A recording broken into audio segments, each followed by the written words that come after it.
Bonjour, pas de souris? Pas ça? T'as pas de souris? Excusez-moi, je prends une souris.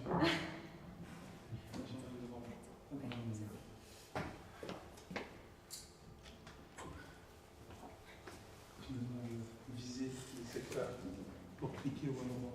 Oui, donc je vous présente un projet qui reste dans la droite ligne des projets sur mine. En fait, on reste également dans le cadre des projets CNRT, puisque Ophiostructure est un projet qui a été développé et qui a été du moins initié par le Centre national de recherche technologique sur le nickel. Il s'intéresse à l'amont de la mine. En fait, jusqu'à maintenant, le mineur possède un permis, ou du moins il regarde un territoire, se dit tiens, ce territoire m'intéresserait peut-être parce qu'il y a peut-être un potentiel, il va déposer un permis et puis il va lancer une recherche pour savoir si sur son permis, il ne s'est pas complètement vautré et qu'il y a effectivement une ressource. Maintenant, la problématique, c'est que pour aller chercher cette ressource, nous devons identifier ces surfaces. Jusqu'à maintenant, il n'y avait pas 36 solutions. On envoyait un hélicoptère avec des sondeuses. D'abord, on envoyait un géologue. Pardon. On envoyait un géologue. On en a un là devant nous qui vient de commencer sa carrière. On envoyait un géologue sur le terrain et il allait faire des trous et il revenait avec ses trous.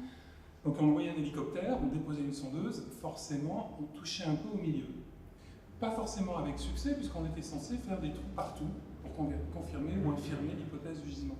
On s'est aperçu que ça coûtait très cher, que ce n'était pas innocent sur le terrain. On a développé des techniques de géophysique, on va les voir, c'est un moyen indirect d'avoir l'information, mais encore fallait-il aller sur le terrain. Une des techniques les plus courantes était ce qu'on appelle le RT, c'est-à-dire qu'on va tendre un câble sur le terrain, on va faire des mesures de résistance électrique. Et bien là encore, les choses vertes que vous avez vues qui nous empêchent de voir correctement notre gisement, qui s'appelle la végétation, pour faire un layon, on est obligé de la couper. Donc on avait un impact sur le terrain très important avant même de commencer la mine. Et le projet Ophiostruct, qui a été coordonné par le BRGM et qui fait intervenir en Nouvelle-Calédonie le SGNC, l'université d'Aarhus, parce que c'est eux qui ont inventé la méthode, et l'université de Nouvelle-Calédonie, c'est un moyen indirect, avec un hélicoptère, d'aller rechercher et de savoir où se situe, grosso modo, le gisement. Alors, en gros, ce projet, il est dans la droite ligne du CNRT, c'est-à-dire qu'il a 3 objectifs. Le premier, c'est une technologie innovante. Alors, on n'invente pas la technologie qui existait d'ailleurs déjà. Elle avait été développée pour les gens qui s'occupaient d'eau. Simplement, ce qu'on a inventé, entre guillemets, c'est de la mettre au service de la mine en Nouvelle-Calédonie. On a levé un verrou scientifique, parce que vous avez vu nos massifs miniers, vous savez que c'est des péridotites qui sont venus en obduction, c'est-à-dire qui sont venus recouvrir nos structures. Nos terrains, pour se mettre en place. Comment est-ce que se sont mis en place effectivement? Comment est-ce qu'elles se sont cassées? Comment elles se sont organisées? On n'avait pas tellement idée. Alors on s'est dit l'EM allait nous aider à lever le verrou scientifique qui était de comprendre comment le gisement se met en place et comment sur ces péridotites se sont produits ces surfaces d'altération. Ce schéma-là est celui qui sera présenté par Marion Isepi à l'occasion de la soutenance de sa thèse le 23, puisque le projet a été l'occasion de soutenir une thèse. Et puis, dernier lieu, évidemment, on ne travaille pas que pour la science, il y avait un intérêt pour les mineurs, et on va voir pourquoi. On a baissé les coûts d'investigation. Donc le projet, c'est assez simple, mais avant d'aller le voir, je fais un tout petit focus sur qu'est-ce que c'est de la géophysique. La géophysique, grosso modo, c'est un moyen indirect de savoir. En médecine, ça s'appelle une radio. On se fait une radio plutôt que de se faire ouvrir le ventre. C'est quand même plus sympa dans le principe. Surtout si la radio montre des choses intelligentes.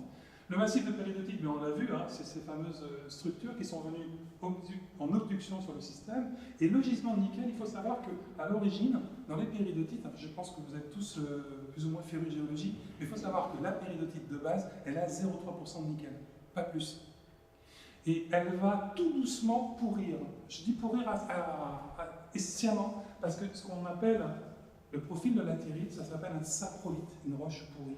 Et en fait, on avait 100 mètres de péridotite, ces 100 mètres tout doucement se sont réduits, les composants les plus mobiles sont partis, le nickel qui est un petit peu lourdeau, on connaît le côté minable, il est resté. Et en fait, on a constitué des gisements par concentration, par défaut des autres éléments. Et on a structuré comme ça les gisements.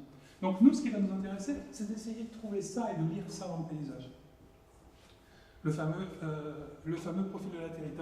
Pourquoi est-ce que c'est innovant? Bien parce qu'on a un hélico, il vole au-dessus des terrains, Il établit un courant dans une boucle, donc ça fait quand même quelques centaines de kilos, c'est passé sous l'hélicoptère, ça fait une trentaine de mètres, une quarantaine de mètres de largeur, il y a un groupe électrogène, on fait passer un courant dans une boucle, ce courant induit un champ électromagnétique qui va pénétrer le sol.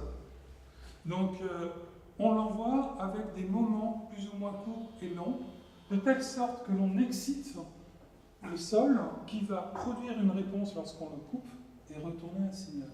C'est simplement ça. Alors ce qui est très intéressant, j'en parlais ce matin dans une réunion au OCR, ce qui surprend, c'est que l'hélicoptère, là, il vole à 120 km/h maintenant. Il vole à 120 km/h, il fait un point tous les 30 mètres. Et vous imaginez la vitesse à laquelle on acquiert de la donnée. Et là, sur l'aspect innovation et l'aspect données scientifiques, données techniques, il faut savoir qu'on va créer des bases de données de plusieurs millions de sondages. Ça, c'est important, c'est un des challenges auxquels les mineurs n'ont pas encore tellement réfléchi. Je sais qu'on a tous d'énormes volumes de données, mais il faut savoir que sur la connaissance de Nouvelle-Calédonie, on va créer un gîte, qui sera pour l'instant chez les mineurs, mais qui viendra tout doucement, à mon avis, dans le monde public, de données monstrueux. Monstrueux pour celles qui aiment modéliser éventuellement et en tirer quelque chose. Alors, qu'est-ce qu'on a acquis en faisant ça? On retrouve mon fameux schéma, puis on retrouve un profil.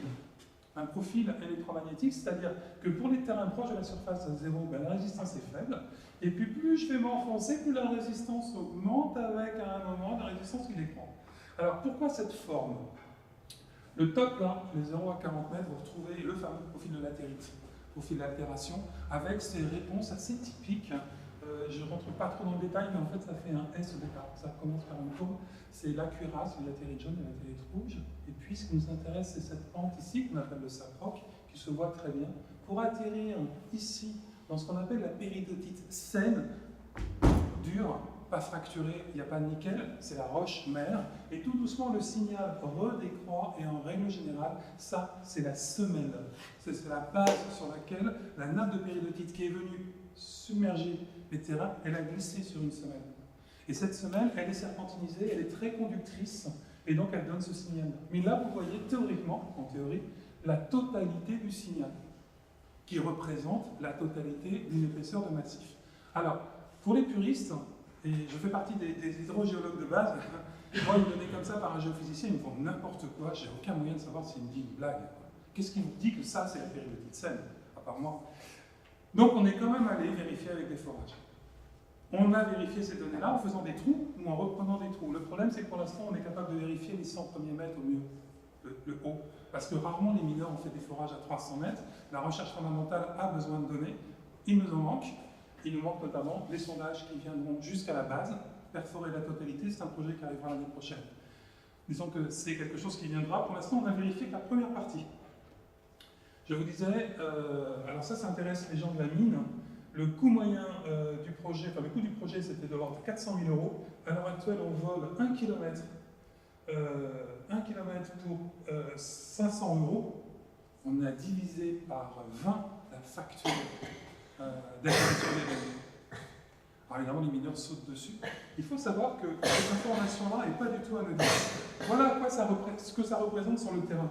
Vous avez un secteur Conurgo, Boulinda, le Massif du Sud. Vous voyez, grâce à ce profil, alors représenté à une certaine profondeur, là c'est 20 mètres en l'occurrence, on voit bien le contraste entre la péridotite saine, donc la roche massive, et les roches altérées. Et voilà notre gisement. Même topo au milieu. Alors là c'est intéressant que personne ne sorte dans la salle, vous avez des permis miniers, et là il n'y a personne qui a mis un permis, il y a un super gisement. Si en sortant vous posez un permis, c'est là qu'il faut le mettre. Port-Boisé, pareil, un gisement. Et je termine parce que je vois tout de suite ma collègue qui arrive. Qu'est-ce qu'on fait en fait? Eh bien, on fait de la modélisation en 3D pour essayer de retrouver ces volumes. Et on a une approche qui nous permet, alors je vais tout de suite aller, je vais passer ces schémas-là, je vais vous montrer ceci. Une approche qui nous permet à l'échelle d'un gisement, à l'échelle d'un massif plutôt, je vais prendre le Port-Boisé, premier système. Oui, ça marche. Une fois sur deux, ça ne marche pas, vous avez de la chance, ça marche ici. Je vais vous montrer la vision que nous a donné le système à l'échelle d'un massif. Allez. C'est un ordinateur de l'université? Non, je dis c'est un ordinateur qui appartient à l'université. Pas rapide. Alors, allez. Je voulais vous montrer en fait ça et ça animé. vous allez voir que grâce à l'EM, on a obtenu une vision tridimensionnelle des massifs miniers. Donc ça va venir, on va en profiter pour les questions, et puis quand ça sera là, on animera. Voilà, si vous avez des questions. Questions à la salle. Bon, pendant que les questions mûrissent, je vous montre. Vous allez voir apparaître tout en haut des couleurs. Ces couleurs-là, c'est la réponse électromagnétique du sol. On est à 350 mètres d'altitude. Le massif, il est plus haut vers le nord. Donc on est en hauteur. Bon, le jaune bleu, c'est une belle anomalie. Vous voyez apparaître en rouge au centre, voici le massif des péridotites. Et en vert, l'altération. Et vous voyez que le massif des péridotites compose tout le cœur. Et regardez pour les géologues qui sont intéressés, ici, vous allez voir apparaître une grande faille qui structure le massif. Là, voilà, elle est là. Elle est là, les fameuses directions nord 140. Et on va voir cette faille rester sur le territoire. Elle peut bouger. Elle est toujours là. Et son écho, son pendant est là. On a une deuxième faille ici. Les systèmes qui s'emboîtent. Alors celle-ci est probablement en extension, celle-ci est peut-être faille inverse avec un chevauchement. Et vous voyez, on a une vision tridimensionnelle du système avec la possibilité d'animer en fonction des profondeurs ce que l'on veut voir. Dernier détail, imaginez que ce que je vois rouge là, c'est le dur, c'est la roche. Ce qui est au-dessus, ce qui est vert, c'est ce qui peut contenir l'eau. On voit bien que si je fais tomber une goutte d'eau ici, elle ne va pas aller vers la mer de ce côté-là, elle va tout doucement sortir, regardez. Elle va sortir en suivant les limites vertes, tout doucement la petite goutte d'eau va sortir. Et elle va sortir par la couée.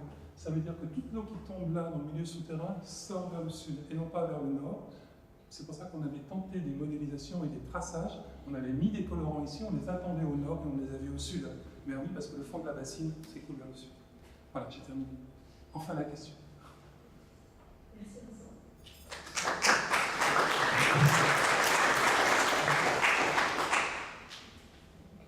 Alors, est-ce qu'on entend les questions en aussi?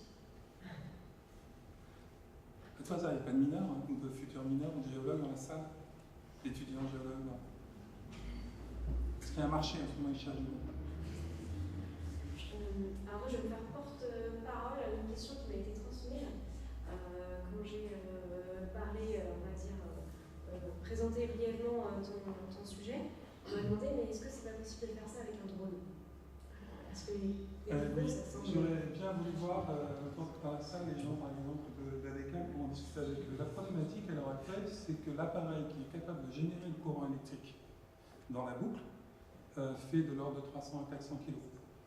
Ça fait un beau drone. Donc, à l'heure actuelle, on a un drone, sauf qu'il y a un bonhomme à l'intérieur, c'est l'hélicoptère. Le jour où on arrivera à avoir un hélicoptère automatisé, on pourrait le faire. Le problème, c'est la taille du drone. Le problème, c'est le poids. Donc, deuxième question, on pourrait peut-être l'obtenir, le drone, à condition de faire une investigation de faible profondeur. Si on a moins de courant, on ira moins profondément. Donc, on pourrait tenter ça.